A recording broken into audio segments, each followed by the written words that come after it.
नमस्कार, हमारे खास कार्यक्रम में आपका स्वागत है। मैं हूं आपके साथ आसिफ खान। उत्तराखंड में 2022 के चुनाव को लेकर बीजेपी लगातार कई कार्यक्रमों के जरिए संगठन को जीत का मंत्र और जनता के बीच अपनी पहुंच बना रही है। 3 दिवसीय चिंतन शिविर में बीजेपी ने विधानसभा चुनाव का रोड मैप तैयार किया है। कैबिनेट मंत्री से लेकर सांसदों तक को 60+ का लक्ष्य दिया गया है। वहीं चिंतन शिविर समाप्त होने के बाद सीएम तीरथ सिंह रावत को दिल्ली तलब किया गया। इसके बाद से राजनीतिक गलियारे में बयानबाजी का दौर शुरू हो गया। अचानक से हाईकमान के दिल्ली बुलाने को लेकर पहाड़ से लेकर मैदान तक सियासत शुरू हो गई। सीएम के दिल्ली आगमन को लेकर राज्य में उनके कार्यक्रम को स्थगित कर दिया गया।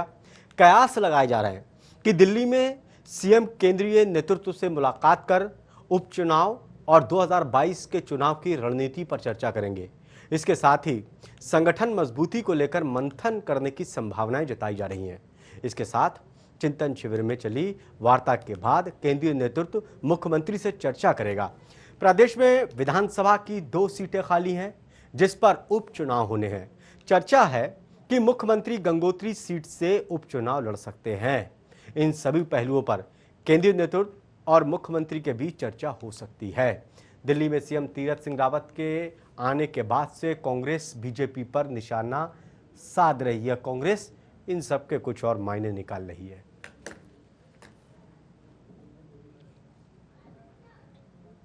बिल्कुल, भारतीय जनता पार्टी तो हमेशा चुनाव के लिए तैयार रहती है। भारतीय जनता पार्टी का कार्यकर्ता जिस दिन चुनाव जीतता है उस दिन से ही जनता के बीच में होता है।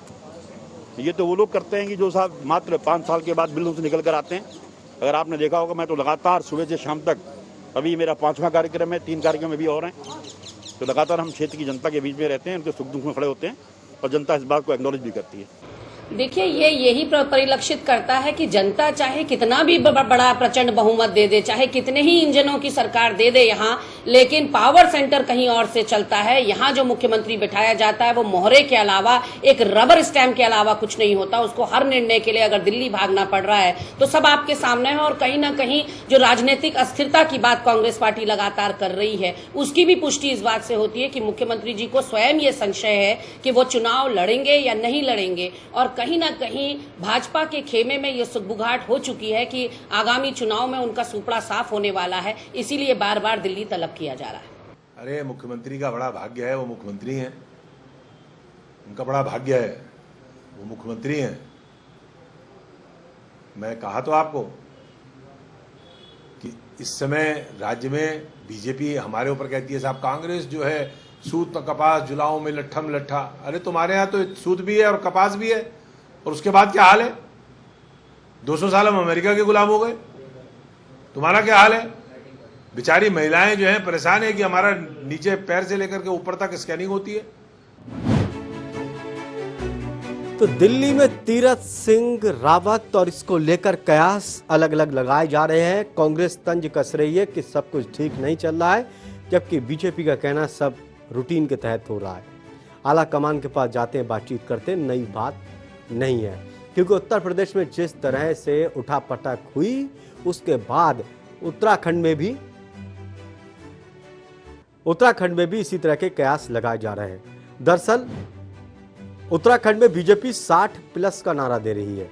कह रही कि अब की 60+ जीतना है सीटें, ताकि पूर्ण बहुमत की सरकार एक बार फिर से उत्तराखंड में बन सके। जबकि उत्तराखंड के राजनीति का इतिहास है कि एक बार कांग्रेस तो दूसरी बार बीजेपी इसी तरह से चला रहा है। लेकिन देखना ही होगा कि बीजेपी क्या उस इतिहास को पलटेगी या फिर जो इतिहास है राजनीतिक वही चीज दोहराएगी कांग्रेस। क्योंकि कांग्रेस का कहना है कि उत्तराखंड में बीजेपी के अंदर बीजेपी ने सही ढंग से काम नहीं किया। पहले 4 साल त्रिवेंद्र सिंह रावत वक्त खराब कर गए और अब तीरथ सिंह रावत दौड़ लगा रहे हैं दिल्ली की।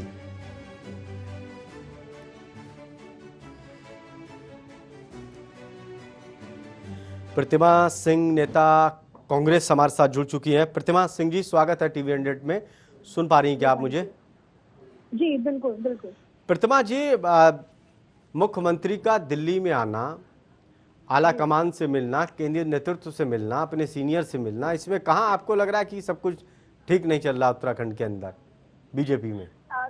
देखिए बिल्कुल नहीं, ऐसा नहीं है कि अगर आप दिल्ली जा रहे हैं या आपकी आला कमान से कोई बात हो रही है और कोई मीटिंग फिक्स है इसके लिए आप जा रहे हैं, तो इसमें मुझे नहीं लगता कि कोई राजनीति है। बट दिक्कत ये है कि आज उनके कई जो प्रोग्राम थे वो ऑलरेडी शेड्यूल थे तीरथ सिंह रावत जी के, और वो शेड्यूल्ड प्रोग्राम को कैंसिल करके और आनंद फानंद में अचानक दिल्ली जाना, ये एक बहुत बड़ा जो संदेह है वो जो है क्रिएट करता है। जो पॉलिटिकल स्थिति आप देख रहे हैं उत्तराखंड में चल रही है, खासकर जो भाजपा में आप देख रहे हैं जिस तरीके की उथल पुथल, और क्योंकि अचानक 4.25 साल बाद, और जिस तरीके से आपने देखा कि गैरसैंण से त्रिवेंद्र जी को बुला लिया जाता है और उनसे जो है इस्तीफा लेकर और 2 दिन के अंदर एक एमपी को इम्पोज कर दिया जाता है एज जो आपका कहती हूँ मैं कि चीफ मिनिस्टर के तौर पे, तो ये दर्शाता है कि कुछ सही नहीं है।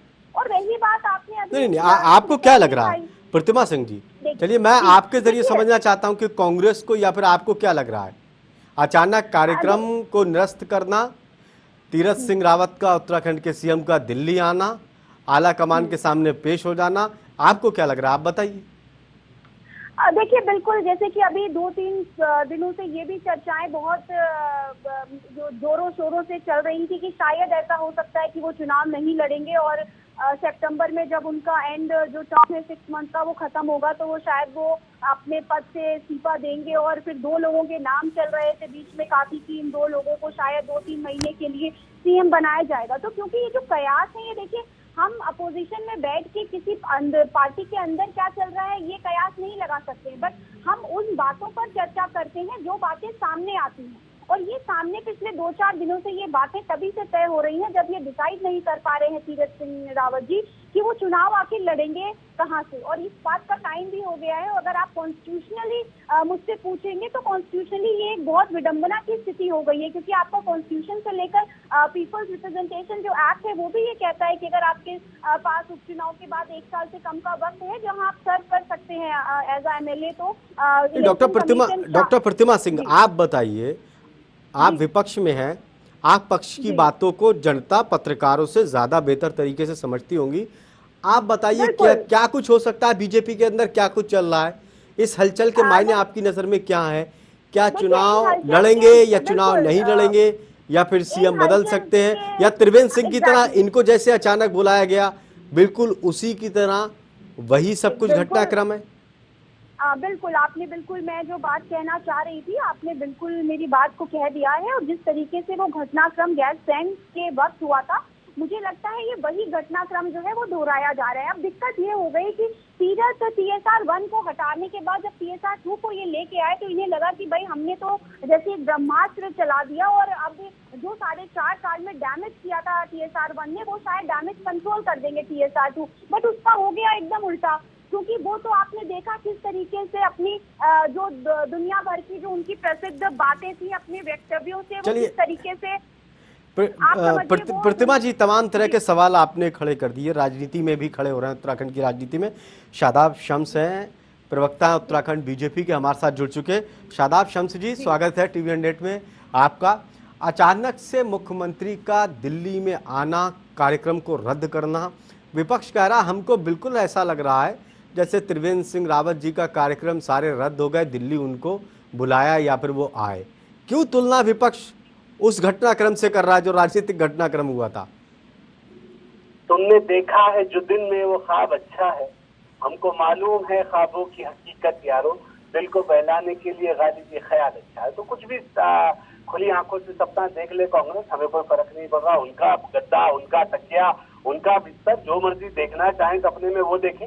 लेकिन मुझे लगता है कि कांग्रेस के बारे में इतनी कहावत तो बनती है कि छाछ तो बोले बोले, छलनी भी बोले, जिसमें 72 खेत। अरे भाई, एक चौथा दिन हो गया एक नेता प्रतिपक्ष का चुनाव नहीं कर पा रहे, 10 विधायकों में सिर्फ उछल चल रहा है। आपकी समझ में अरे आएगा? अरे सुनो, अभी तो बड़बड़ाहट शुरू हो गई। सुनो ना, प्रतिमा जी मैं फिर आऊंगा आपके पास। प्रतिमा जी, मैंने आपको वक्त दिया काफी, अब सुन लीजिए। शम्स जी को सुनिए, इनका पॉइंट नोट करिए, उसके बाद जवाब देना। मैं आपके पास जब आऊं। शम्स जी आखिर क्या वजह है कि कार्यक्रम को रद्द करके आना पड़ा? नहीं, कोई कार्यक्रम रद्द नहीं था। हमारा 3 दिन का चिंतन शिविर था। 3 दिन के चिंतन शिविर के बाद क्योंकि जब आप किसी फौज के सेना नायक को लड़ने के लिए बॉर्डर पे भेजते हैं तो उसे तैयार करते हैं। माननीय मुख्यमंत्री जी, हम डबल इंजन की सरकार यहाँ इस प्रदेश में चला रहे हैं, डबल इंजन की सरकार का दम बताते हैं, तो केंद्र की योजनाएं ज्यादा से ज्यादा उत्तराखंड को कैसे मिले, कैसे जो काम अधूरे रह गए वो कहाँ अटके हुए हैं, क्योंकि हमारे लिए चुनावी वर्ष है और हमें चुनाव में जाना है। कौन कौन सी बड़ी घोषणाएं इस प्रदेश के लिए की जा सकती है जिसे हम इम्प्लीमेंट कर सकते हैं आचार संहिता लगने से पहले पहले, उस तमाम तैयारियों के लिए माननीय तीरथ सिंह रावत जी वहां गए।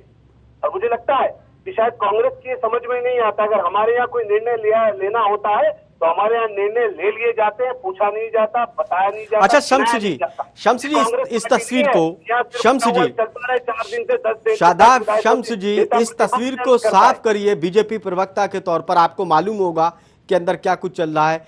उपचुनाव होगा, सीएम बदला जाएगा, क्या कुछ होगा, वक्त से पहले चुनाव होगा, क्या मंथन हो रहा है? जो विपक्ष अलग अलग कयास लगाता है, हर मामले पर अलग अलग बातें करता है कि सीएम भी बदल सकते हैं, चुनाव भी पहले हो सकता है, उपचुनाव भी हो सकता है, तमाम तरह की बातें विपक्ष कह रहा है। तो आप तस्वीर साफ करिए ना। देखिए, विपक्ष के पास तो कहने के लिए कुछ नहीं है, वो विरोध के लिए विरोध कर रहा है, लेकिन सच्चाई ये है, आपने कहा तस्वीर साफ करें तो चलिए करते। मैं आ रहा हूँ प्रतिमा जी आपके पास ही। जी शम्स जी, तीरथ सिंह रावत जी चुनाव लड़ेंगे और जीतेंगे, बिल्कुल स्पष्ट है कि सेक्शन 151A में स्पष्ट लिखा है कि अगर 1 साल से अधिक आपके पास है तो चुनाव आयोग बाध्य है, लेकिन 1 साल से कम है तो चुनाव आयोग बाध्य नहीं है। लेकिन हमारे पास 2 एग्जाम्पल बड़े मौजूद हैं। एक हरियाणा के बंसीलाल जी का, कि जहां 1 साल से कम की सरकार थी, 10 महीने की सरकार थी और वहां 4 सीटें खाली थी, 1 सीट के ऊपर मात्र मुख्यमंत्री के लिए चुनाव कराया गया। दूसरा एग्जाम्पल है ओडिशा का। ओडिशा में गोयांग जी का चुनाव था, 8 महीने की सरकार थी, 3 सीटें खाली थी, 1 सीट के ऊपर मात्र चुनाव कराया गया, बाकी 2 सीटों के ऊपर चुनाव के साथ ही चुनाव कराया गया। तो इसका मतलब चुनाव हो सकते हैं और चुनाव कराए जाएंगे। हम एक ऐतिहासिक जीत के साथ माननीय तीरथ सिंह रावत जी जीत के आएंगे और 2022 में भी क्या शादाब शम्स जी, क्या इस कार्यकाल में क्या तीरथ सिंह रावत पूरा कार्यकाल करेंगे? जरूरत पड़ेगा उपचुनाव लड़ेंगे। दूसरा, क्या तीरथ सिंह रावत की सरपरस्ती में ही, उनके चेहरे पर ही अगला चुनाव होगा? बिल्कुल, और इसमें कोई संशय नहीं है कि तीरथ जी के चेहरे पर ही चुनाव होगा। 2022 के चुनाव में माननीय तीरथ सिंह रावत जी ये उपचुनाव, ये ट्रेलर होगा कांग्रेस के लिए, जहां हम कांग्रेस की जमानत जब्त कराएंगे और 2022 में हम तो ये कह रहे हैं 2022 में कांग्रेस पार्टी को, विपक्ष को हम इकाई पे समेटेंगे। डॉक्टर प्रतिमा सिंह जी, कोई शंका जो आप कर रहे थे, सारी चीजें साफ कर दी अब बीजेपी ने?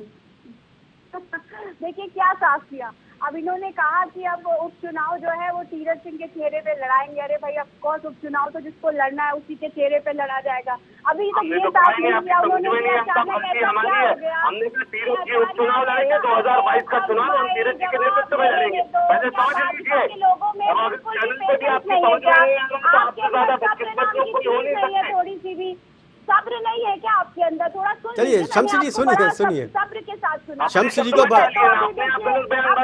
शम्स जी जिसे चुनाव लड़ना है उसे तो उसके चेहरे पे ही चुनाव लड़ना पड़ेगा। अभी तक ये साफ नहीं हुआ, तभी तो आपकी समझ में नहीं आ रहा है, पहले समझ लीजिए अगर कंफ्यूजन हो तो। इतने सारे आज के दिन इतने सारे तीरथ सिंह रावत जी के जो प्रोग्राम थे वो ऑलरेडी शेड्यूल थे और शेड्यूल है मीडिया के पास और हमारे पास भी, और अचानक दिल्ली से बुलावा क्यों आ गया? ऐसा क्या कर दिया उन्होंने? क्योंकि जिस तरीके से तीरथ रावत जी का आपने 100 दिनों का भी कार्यकाल देखा और उसके बाद भी उनकी बातें सुनी है, तो मेरे ख्याल से वो सिर्फ अपनी छवि को मेरे ख्याल से वर्ड विख्यात जो है करने में लगे हुए। जिस तरीके के उनके स्टेटमेंट आने के बाद ही उन्होंने देने शुरू कर दिए कि हमें कभी चीनी नहीं मिली, हम 200 साल तक अमेरिका के गुलाम थे, और वो रिप्ड जीन्स हो गया, और शायद और भी ऐसी बहुत सारी उनकी बातें हैं कि उन्होंने सिर्फ बातों के अलावा काम नहीं किया। अब रही बात एक बहुत महत्वपूर्ण की चिंतन, मनन और मंथन की, अगर आपने 4.5 साल काम किया होता भाजपा ने प्रदेश में तो ये चिंतन और मनन की आवश्यकता नहीं होती।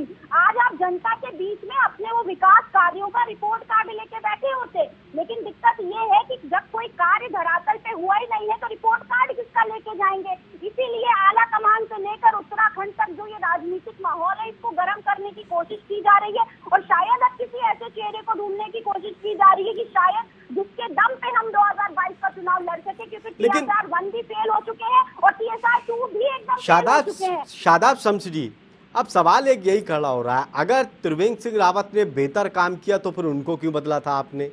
और अगर उनको बदला, उनके कामकाज आपको पसंद नहीं थे, जनता को पसंद नहीं थे और आपको लग रहा है नुकसान हो सकता, तो आपने 4 साल खराब कर दिए।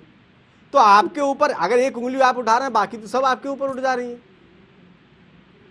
मुझे तो पहले तो जवाब नहीं आया कि 4 दिन से जो मंथन चल रहा था। भाई जवाब तो दे दिया ना, आप तो 57 में से एक सीएम नहीं चुन पाए। मैंने आपका सवाल पूछ लिया शमश्री से, शमश्री जवाब दीजिए आप। हाँ, अब हमें तो नेता प्रतिपक्ष चुनना है, तो थोड़ा वक्त तो देखिए लगेगा ही। डेमोक्रेसी जिस पार्टी में होती है उसमें लगता है।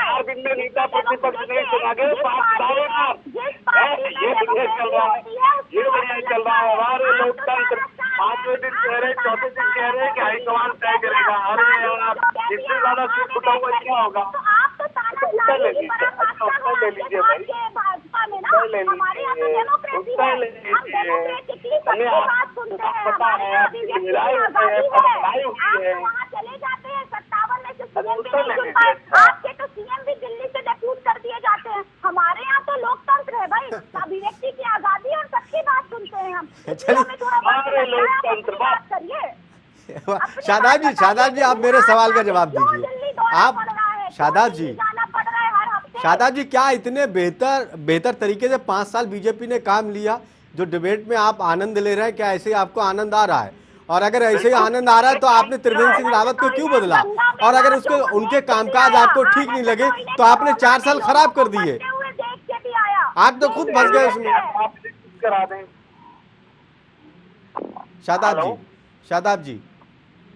शादाब जी आवाज आ रही है?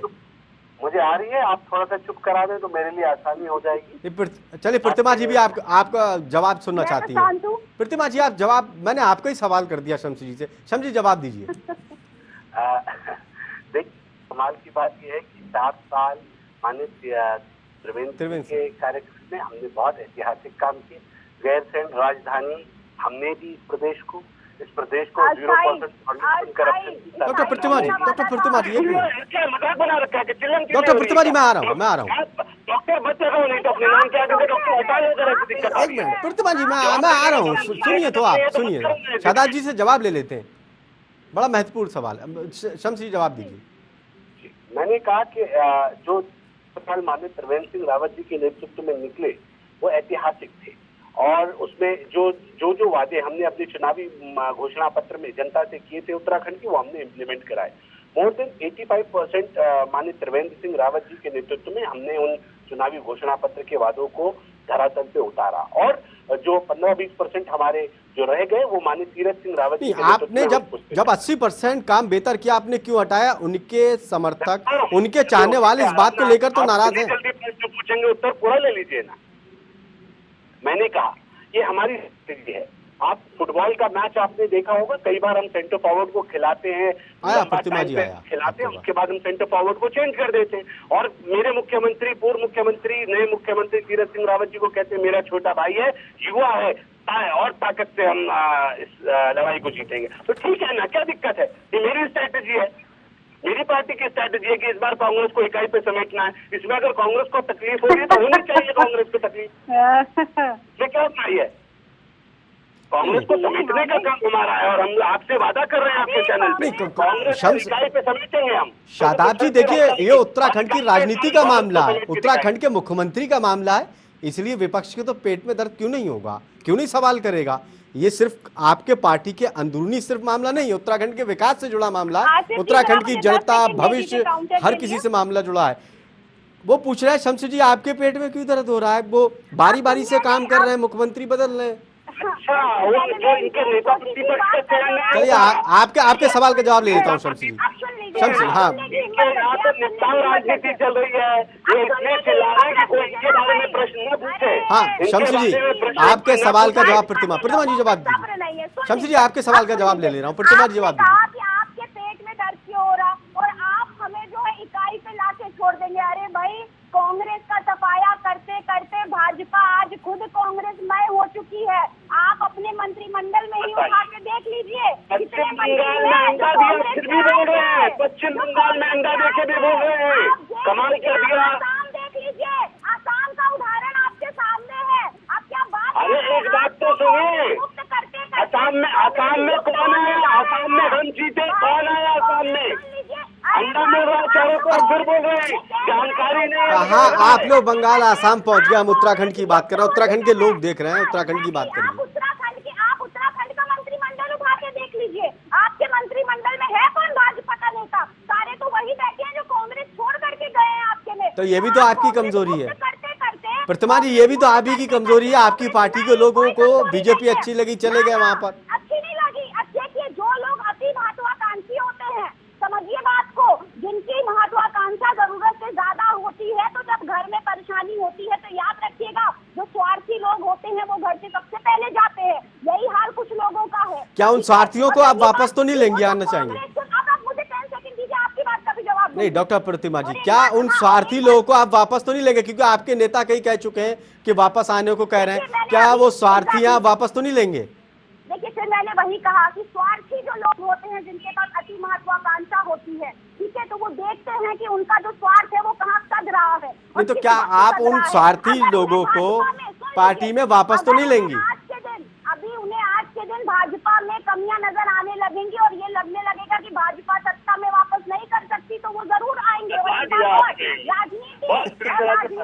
किसी के दरवाजे बंद नहीं होते, ये लोकतंत्र है। यहाँ तो हम सबका खुले हाथों से स्वागत करते हैं कि आइए भाई, जिसको हमारी विचारधारा पसंद है, बिल्कुल आइए, आपका स्वागत है। शादा समझी, स्वागत है, आप भी आ जाइए। शादा समझी, एक बात बताइए, जब त्रिवेंद्र सिंह रावत जी दिल्ली के चक्कर लगा रहे थे, बीजेपी नेताओं से सवाल पूछते थे क्या कुछ चल रहा है, सुगबुगाहट है, सूत्रों के हवाले से खबर है कि परिवर्तन कुछ होगा। बीजेपी कह रहे नहीं, त्रिवेंद्र सिंह रावत अच्छे काम कर रहे हैं, उन्हीं के नेतृत्व में हम चुनाव लड़ेंगे और वही मुख्यमंत्री रहेंगे। तो कहीं उसी तरह के जवाब तो इस वक्त बीजेपी के नेता नहीं दे रहे हैं उसी तरह से? सारा कुछ वही जवाब और हमारे सवाल भी वही। अच्छा, एक बात मुझे बताइए, मैं यही कह रहा हूँ कि माननीय मुख्यमंत्री तीरथ सिंह रावत जी जिस प्रकार दिल्ली गए, क्या आदमी अपने चुनाव में चलते चलते क्या इन बातों की चिंता नहीं करेगा कि मेरे प्रदेश के अंदर मैं डबल इंजन की सरकार से ज्यादा अपने प्रदेश का हक ला सकूं? क्या एक कोशिश करना नाजायज है क्या? अगर मेरे मुख्यमंत्री तीरथ सिंह रावत ये कोशिश कर रहे हैं और कांग्रेस में इसके है कि ये दर्द स्वाभाविक है और ये दर्द होना चाहिए, इसमें कोई बुराई नहीं है। देखिए आसिफ जी, अब मैं डबल इंजन की बात। अच्छा, ये तो बताइए, 4 दिन में प्रतिमा जी, 4 दिन में नेता प्रतिपक्ष का चुनाव क्यों नहीं हुआ? अरे आप तो 57 और प्रीतम सिंह जी की उल्टी गिनती सुना है, 10 पद से भी हटाया जा रहा है, ये तो बता दीजिए। तुमसे नेता प्रतिपक्ष का चुनाव नहीं हो रहा, 4 दिन में 10 लोगों में भी चुनाव नहीं कर पा रहे और निकम्मापन की हमसे पूछ रहे हो। अरे इतना निकम्मापन मत दिखाओ भाई। रेलिवेंट बात करना चाहती हूँ। देखिए, मैं एक बात तो बता, 10 लोगों में भी चयन करने का दम नहीं है क्या? नेता प्रतिपक्ष विधायक चुनते हैं, विधायक नहीं चुन पा रहे क्या? श्वेत पत्र आपके सामने लेके आना चाहती हूँ। उस 2017 के श्वेत पत्र में किस तरीके से डबल इंजन की सरकार के जो झूठे लुभावने सपने दिखा के आपने देवभूमि की जनता को बेवकूफ बनाया। बेरोजगारी के मुद्दे पे आज उत्तराखंड पूरे देश में भ्रष्टाचार लूट लिया पूरा प्रदेश आपने, इसी चाहिए पूरा प्रदेश में लूट का राज चलाया, भ्रष्टाचार किया। और जो लोग भ्रष्टाचार के खिलाफ तो बताइए ना, अरे सुनो भाई, वो कमाल की बात है, सीखने से थोड़ी होता है। अरे आप महिला हो के इतना सीखेंगे कैसे चलेगा भाई? इतना सीखेंगे आप कैसे चलेगा? महिला हो के इतना सीखेंगे कैसे चलेगा? कर दिया, हर युवा बेरोजगार है यहाँ पे। आप देखिए, उपनल के कर्मचारी, पंचायती राज के कर्मचारी, नर्सेज स्टाफ, पैरामेडिकल स्टाफ धरने पे बैठे हुए, निगम के कर्मचारी धरने पे बैठे हुए, सैलरी रिलीज नहीं कर रहे आप किसी की, और अब बजट में ऑलरेडी सैलरी आवंटित है। उसके बाद भी ये आपके देखिए नियत है, ये आपका चरित्र है, ये है भारतीय जनता पार्टी। 80% काम अगर हो गया होता मैं यहाँ सुन लो बाबा, अगला बैठ जाएगा, सुन लो, बहुत हो गया, चलो, अरे बहुत हो गया प्रतिमा, सुन लो, सीखने चलाने से कुछ नहीं होगा, तुम्हारे झूठ बोलने से कुछ नहीं होगा। सुनो, जितने चिंतित हैं, अरे सुनो भाई, सुनो ना, कमाल हो गया, सुनो भाई, इतना थोड़ी चिल्लाते हैं कोई, सुनो आराम से। अरे बाबा, एक तो महिला ऊपर से चिल्लम चिल्ली, बताइए कितने डॉक्टर बना दिया आप? शादा समझी, क्या महिलाओं को बोलने का अधिकार नहीं है क्या? वो भी तेज आवाज में बात कर सकती है आपसे, ऐसी बात नहीं है। लेकिन क्या आप सब कुछ सही चल रहा है? शादाब शम्सी जी, क्या आपके हिसाब से सब कुछ सही चल रहा है? चुनाव को लेकर सब मंथन हो रहा है, ये विपक्ष या फिर ये जो सुगबुगाहट चल रही है सब कुछ गलत है, सब ठीक है पार्टी में? देखिए, पार्टी में सब ऑल इज वेल है और मैं ये कह दूं कि कांग्रेस हमारी चिंता न करे, अपना नेता प्रतिपक्ष बना ले। बहुत बढ़िया वाला सिर्फ उठावल है उनकी, जो इनके प्रदेश अध्यक्ष है प्रीतम सिंह जी, उनकी विदाई का समय। देखिए डॉक्टर प्रतिमा जी, आपके ऊपर भी सवाल उठता है कि आपने नेता प्रतिपक्ष अभी तक नहीं चुना है, वहां भी होना बहुत ज्यादा जरूरी है, क्योंकि सरकार को कैसे घेरेंगे? आपके पास नेता विपक्ष तो होना चाहिए। चलिए, बीजेपी कह रही है कि सब कुछ सही चल रहा है, कि ऐसा नहीं है कि जैसे त्रिवेंद्र सिंह रावत के साथ हुआ, तीरथ सिंह रावत के साथ ऐसा हो रहा है। ये चुनाव को लेकर मंथन है, यहाँ मंथन को लेकर दिल्ली में पहुंचे हैं दोनों मेहमान। बीजेपी का कहना है। दोनों मेहमानों का बहुत बहुत शुक्रिया हम खास कार्यक्रम में जुड़ने के लिए। ताज़ा तरीन खबरों के लिए देखते रहिए TV 100। नमस्कार।